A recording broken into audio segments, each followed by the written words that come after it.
Hello everyone, this is another People You Meet vlog, and today I'm at Headhouse Sushi, and I am with... Elaine Rasnake. Sweet. We are going to talk about sushi, music, Yes. and the life and journey of Elaine. Yeah, buddy. So, we're waiting for our sushi, and we've got some gyoza. For those of you that don't know, gyoza is somewhat of a Japanese dumpling with beef in it, and this is the steamed edition. So I'm going to nom up, and I'll tell you about the sushi that we get in a few. All right, Elaine, what did you get? All right, so this is I believe it's a shrimp tempura. Okay. Yeah. Oh, yeah, the shrimp's right there. Yep, got the little shrimp tails and little shrimp bits with some ginger and wasabi. Legit. Buddy. All right, so I just got my sushi, and you could check it out. I pretty much got a spicy tuna roll and a spicy hamachi or yellowtail roll. And you can see it right here. This is the spicy tuna. This is the spicy yellowtail. And there goes my wasabi and my good old ginger. So, noms up. Oh, wait, there's more. My bad. So what did you get? They're kind of similar. This one is a salmon avocado roll. Okay. And then this one is like crab, avocado, and cucumber. Sick. Almost the same, but a little different. Awesome. All right, so what did you think of your sushi? Oh, my sushi was really good. I usually get the ones that I do, like shrimp tempura. Okay, thank you. Thank you. Oh, thank you. So like shrimp tempuras, I usually always get and stuff with avocado. I just kind of like the way that the creaminess of avocado combined with the rice works. True. But I rarely ever branch out, which is bad. But I know what I like. But you know, that's valid. Like, I used to be California roll only. Oh wow. And then someone told me about tempura. Mm-hmm.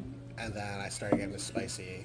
And then like I realized that I definitely like my nigiris and my sashimis. Mm-hmm. Yeah. But I'm pretty much strictly a spicy person. Oh, yeah. I don't like the mayos, mostly because like I'm lactose intolerant. Right, so that's gonna just mess with your stuff. Sushi is probably the only food where you actually will see me with avocado, because I actually don't like avocado or guacamole. Interesting. So like California roll is the only time that you'll see me eat cream cheese as well as avocado. Well, because there's so much stuff in there. Yeah. It would be different if you just got a roll that was an avocado roll. Yeah, I can't do avocado rolls. That would be too much. True.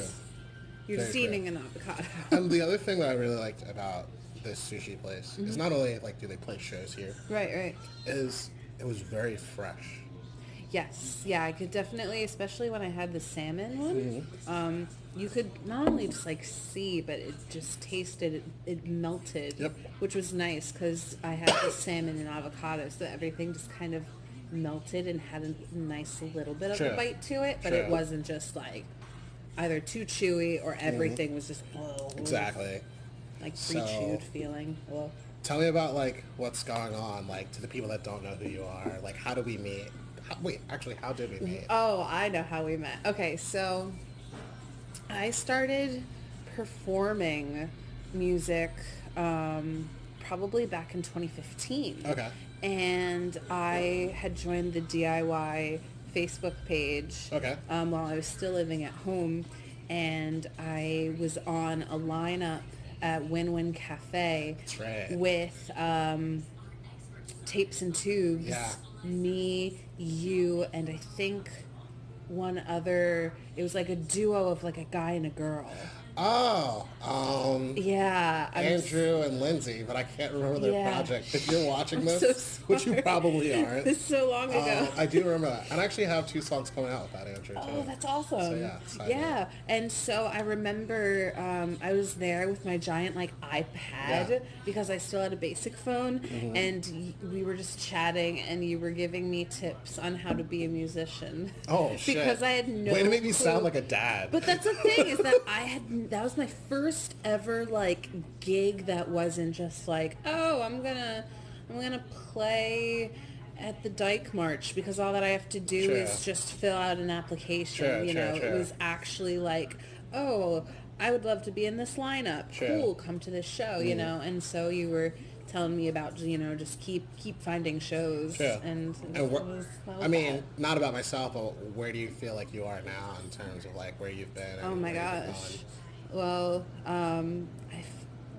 it feels unreal, the place where I am at now, because I never thought that I was going to do music professionally, even though I always wanted and thought that I was going to do music Sure. professionally, but it just didn't seem realistic, sadly. I feel that. But the fact that I've gone on 2 tours now, it's just like I've toured. I am a touring musician. True. Like, And what does that mean to you as being a touring musician? Because like I would love to reduce the stereotype and Yeah. like because a lot of people I think there's 2 beliefs that like for people that don't play music. I think some people think that like we're all these like coked out crazy people that are like just like raging like we're in a stranger's bedroom, Yeah. da da da da, and it's more like the gig ended at 10. Yes. yeah, You exactly. know? Like, I'm gonna go back to my Airbnb and I'm gonna like Yeah. watch some Planet Earth Yeah, you know what I and go to mean? bed. No, definitely like my idea or definition of being like a touring Yeah. musician is the ability to go and perform and meet people that aren't in your county, that Sure. you don't know, that you're not already friends with, and you just get to interact and meet so many Sure. people. Like, for me, that's one of the biggest things that I just want to keep doing is Sure. meeting more people, seeing more places, hearing more bands, Mm-hmm. It's And really cool. the other thing I think a lot of times I think people think that like touring is just like running away from like reality, and like I don't think that. I don't think I that. think a lot of it's like about storytelling and sharing the story and being part of the story, and like it's like a cultural experience. It's like studying abroad, but there's no curriculum. Oh, yeah. You know what I'm saying? And like, what are like some experiences you've had over this past 2 tours that really like, stick out to you that like made me say like, hey, I think I need to start doing this, or I really love that, or something like I'm trying to think. Well, I mean, for my first tour, it was just like it was a very short thing with gender work, that. Okay. and so we had gone like Good up. music, by the way. Oh my gosh, I haven't met love them, their stuff. but like, They're great. They're doing really cool things. And so we went like up to New York, and then we went over to like Ohio and Maryland and stuff. And that was the first time that I ever experienced like what a tour could be, Sure. like what defines a tour. So I mean, it was really cool to interact with like the amount of traveling and finding places to stay and meeting new people and sleeping on floors, Sure. And so a lot of the stuff that I learned from that trip helped me with this past summer's trip. Sure. I went with Kate Dressed Up. that's right. And that tour helped me learn so much about like kind of the more businessy side of things in terms of keeping things organized and the amount of data you collect sounds really too businessy. Yeah. But the stuff that you I kind love of... that you said that. I know, just right? The 'cause my data you background, collect. yeah. But yeah, the amount of like info that you keep can actually make things in the long run so much easier. Like, oh, make a spreadsheet of like all the places that Sure. you've been. Wow. And all the bands that you were like with. What? Yeah. And so that learning that this past tour Sure. has been like game changing. Exactly. And like, side note, I actually tweeted about Microsoft Excel yesterday and why like spreadsheets are important to like organize your tours. And Microsoft Excel actually like got back to me. I love that. Like, I thought that was really funny. And then I trolled them. I was like, but have you listened? And then they were like, we are a match. And like, there's a match function, which is like, that was even nerdier. Amazing. So that was like really funny. Thank you for waiting. Thank you for the tea. Thank you. All right, thank you. But it's just like, oh, you noticed me. Yeah, exactly. So like, you know, we're talking about gigs. What what have you been doing like for Elaine Rasnake other than touring and playing? Like you released an album. Like, Yeah. what's next? Talk about that album. No, yeah, absolutely. So back in May, I had released an album that I had done pretty much everything with, from recording to mastering. And so I was touring that. And you self-recorded that. I self-recorded, you went to self-mixed. school for that. Yes, I went to Bloomsburg, graduated in like 2014 with an audio production, audio engineering kind of degree. That's awesome. It was technically like audio video, but it was like one semester of learning how to use a video camera. So Gotcha. it was like kind of, but yeah, so I spent about 2 years making that album. And then I released it, toured it, and now I've been really missing the sensation of playing with other people, because I had played in some other bands on the side. True. And then I just recently joined Kate Dressed Up. Okay. I'm their rhythm guitarist now. And after playing a couple of gigs with them, I was like, I need to play with people, because I just love that energy. True. And so I'm working on taking my solo stuff and evolving it into like a 3-piece. Okay. Essentially. So we've been on like the down low in terms of... So this is hot news right now. It's hot-ish. Hot tea news. Hot tea. And cold water. Yes. It's one of those things where like I've mentioned it kind of, I think, in some mailing lists. True. And it's now like listed on my Facebook as like band members or on my website, but I haven't been like, oh, this is I feel that. Or like the photo shoot. Exactly. It's so weird, like being a musician, like it's like, is it time to be extra or not? Yeah. Do I have to be extra? Like, Look at us. Yeah. It's hard, but Yeah. it's necessary, and It it's is. like it's fun and it sucks at the same time, I feel like. I love that you said that, because it's like it's ego massaging. Like, should I humble brag about this thing that I did? And it's hard because I think it depends on what kind of person you are. Yeah. And I'm generally very to myself. True. So I've been figuring out how to be more present in social media in terms of like Instagram and even Twitter now. True. Solely for the purpose of kind of being like, hey, I exist and this is what I'm doing. True. Even though what I do every day is pretty much just like my 9 to 5, and then like I practice. But it True. feels weird to, I think from a recording standpoint, it feels weird to show off what I'm practicing or noodling on. True. Because I want to like be like, but there will be a more professional sounding version soon, you know, True. and like a giveaway, you know. No, you're right. And like, I mean, I'm no expert at social media, but I think it's about finding the groove of what you want to communicate. Absolutely. Like, we're all finding ourselves. Yeah. Like, you're finding your groove. And like, I personally think, and I'm totally complimenting you on there, it's really badass and like a little understated that like you recorded your own album. Thank you. You know what I mean? Like, I recorded my album and it sounded bad, but it also was like a good bad. Because Yeah. I wanted the diary to be very It was rough. a vibe. Like, that was the purpose of it. Yeah. But if you asked me, like, here's $20,000 worth of recording equipment, Yep. do it yourself, I'd be like, sick, but I don't know how to play the drums. I don't know nothing about laying down the mics for drums. Like, you know? Exactly, Stuff like yeah. that. And like, granted, I do know other instruments. There is something to be said about people that can record their own instrument. Because, like, I think, like, you tell me if I'm wrong here, there's playing your instrument and then knowing how to record your instrument, and then when you know how to record your instrument, it's like learning how to play your instrument another time. Yes. Yeah. Yeah. And especially not only like how are you going to record it, but you always have to think of the bigger picture of what else is going to be going on. What is the True. production, the composition of True. everything.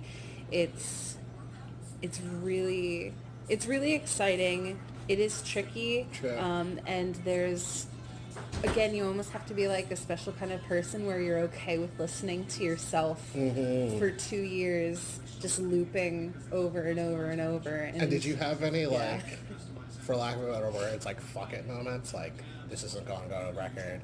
Why do I sound like this? Like, did you ever have any moments of self-doubt? I had a couple. Gotcha. Mostly with like vocals. because I'm very picky with Sure. how my vocals sound, because that's like my primary instrument.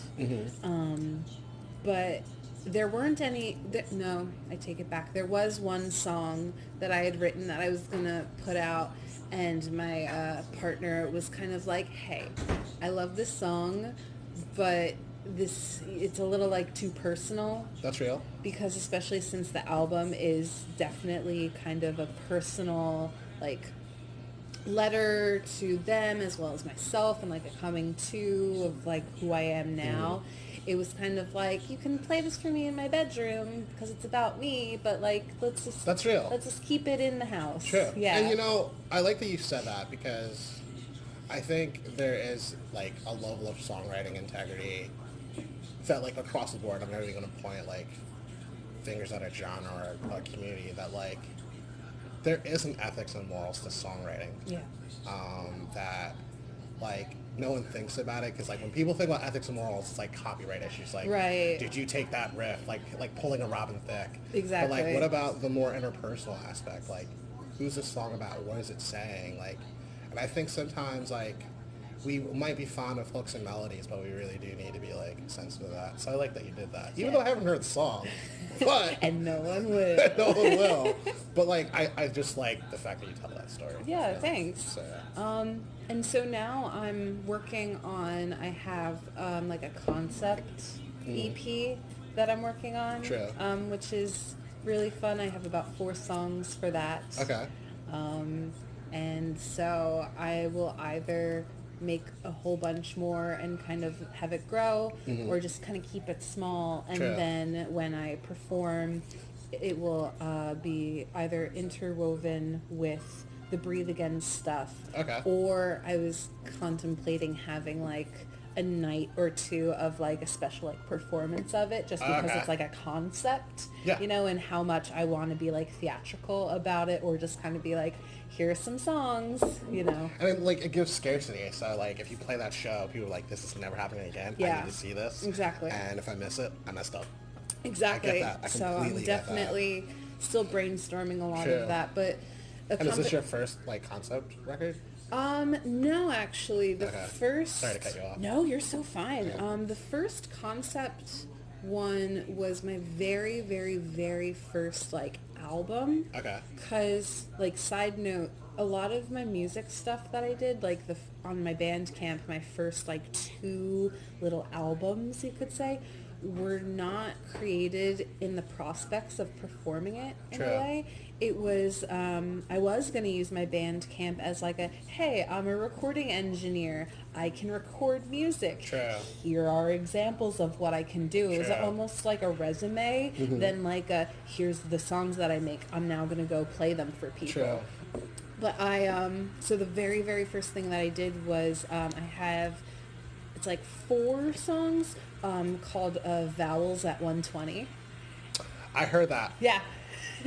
I do remember that. And so what it was I had all of the sessions of the projects that I worked with in college, and there were like a few songs that I just really liked that I sang on, and I found this like one little like either ooh or ah that was happening, and I was doing a lot of like split cutting and learning how to like produce drums a little more. Like I made some like, all of the drums are my parents' washing machine, and just how to manipulate sound. That's lit. And so, yeah, it was just like, here's the BPM, here are all of the ahs, here's a bunch of E's, oohs, O's.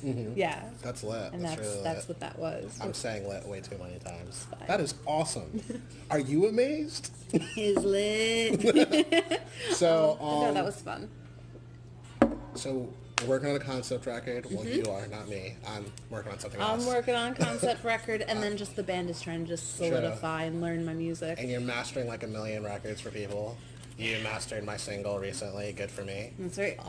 Which was like pretty awesome. It was a pretty successful It was a release. nice song. So yeah, it thank was, you. It was fun. It always is. It's always a nice help when the stuff that I get is already at like a good level of like quality. Sure. Shout out to Luke Shusky. Nice job, Luke. Luke does great stuff. Yeah, he does. I am Side note, but going to be talking to him in like a month or two from now. Nice. So my question for you is, we were talking about traveling. Do you see yourself like touring again this year? Possibly. Like either as yourself or with Kate Trustov? Yeah. Possibly with myself. There's still some things that I have to kind of figure True. out with my personal life, because usually I really love doing summer tours. That's real. Just because of how my work sets up, and Yeah. it's just a beautiful time to travel. But figuring that out, and maybe Kate Dressed Up will tour, though oftentimes when she tours, she likes to do her like solo looper stuff. But anything is possible at True. this point. True. So for the time being, it's pretty much just like kind of perfecting performances True. and creating stuff.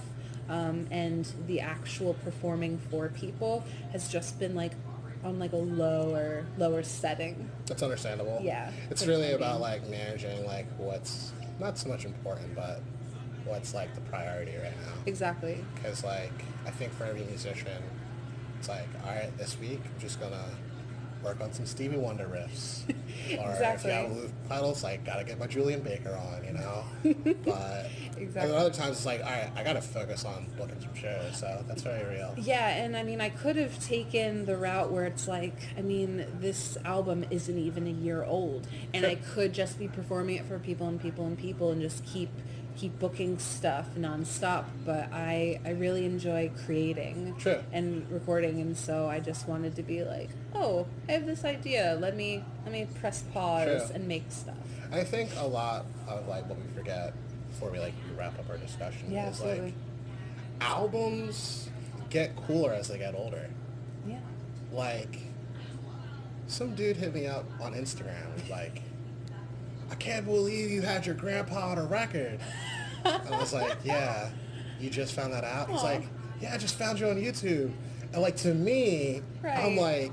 like not to be dark, that shit is 4 years old. Yeah. Like it's about to be 4 years old. That's Like, amazing. like you know what I mean? Like Solace came out in 2016, Yeah. but I recorded that part in 2015. Right. Like you know what I mean? It's only 19 now. Yeah, that feels like if someone came up to me and been like, your song Dig It is great. I'm like, good God, I haven't thought of that Yeah. in years. So it's just like the longer you do music, the more apparent you realize its impact because Yeah. people discover you and your reach is wider. Yeah.